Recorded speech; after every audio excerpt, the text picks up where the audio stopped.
Tim, you're in New York, where the Knicks front office just spoke to the media. We heard this week that some Nets players are not vaccinated yet, which, of course, is particularly significant in New York, where there is a vaccine mandate for indoor events. What did you hear from the Knicks on that front? Well, to your point, Cassidy, when I asked Nets general manager Sean Marks earlier this week if all of his players could practice as of now because of that COVID-19 vaccine mandate in New York City, he said obviously a couple players could not practice right now, and he was hoping that would change by the start of the regular season. GM of the Knicks, Scott Perry, on the other hand, was able to say very confidently today his entire organization, players, medical staff, coaches, front office, the entire organization is fully vaccinated, and the Knicks were very excited to talk about that today and to proudly say we are not going to have any issues at all with this vaccine mandate. We're going to be able to go into the regular season, not having any issues with that, being able to practice up here in Greenburgh and suburban Westchester County next week and get underway after what was a very exciting season for them last year, when they hope to build on this year and try to make another playoff run. Yeah, so the only questions that remain around the Knicks is what's going to happen with them on the court this year. And they're trying to make the playoffs in back-to-back years after missing the last 7. Tim, I'm going to go back to you first. Where do they feel they are in building a consistent winning franchise?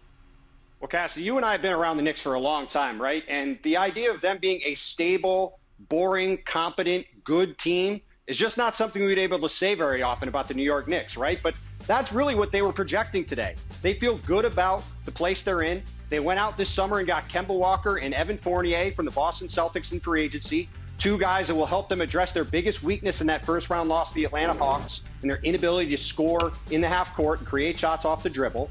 And on top of that, they stress the fact that they have 15 draft picks in the next 4 years, including 6 first-round picks, and they have a bunch of good players signed to longer-term deals that they could potentially package in a deal for a star player. As Coach Tom Thibodeau said, we're focused on being good today, and we're also looking to try to be good at any point we can be in the future and improve on our roster. So, you know, for a Knicks team that has so often been chaotic and going from one plan to another and never having a set, solid trajectory that they're sticking to and staying on, you know, the Knicks today projected just being a simply competent, normal franchise, which after being here for a decade, it's hard for me to say that. It's kind of an incredible thing that we're talking about the Knicks like a normal NBA team. Competent and normal.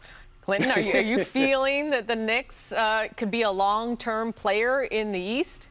I am. I got to say I'm with Tim on this, which is that, hey, the Knicks have a relatively sort of young, I don't want to say core, but they've got enough guys that they can move forward and they're not aging out like, say, I don't know, the Heat are doing in the same conference. I'm stunned that the Knicks have this together. This is fantastic. I think if you're in New York, you've actually got a team. There's plenty of other teams in the East Coast that have been trying to do this, sort of bottom out and stay relevant while still building. Washington Wizards, I'm looking at you, who haven't been able to do it. This team has. More specifically to the point of the COVID factor.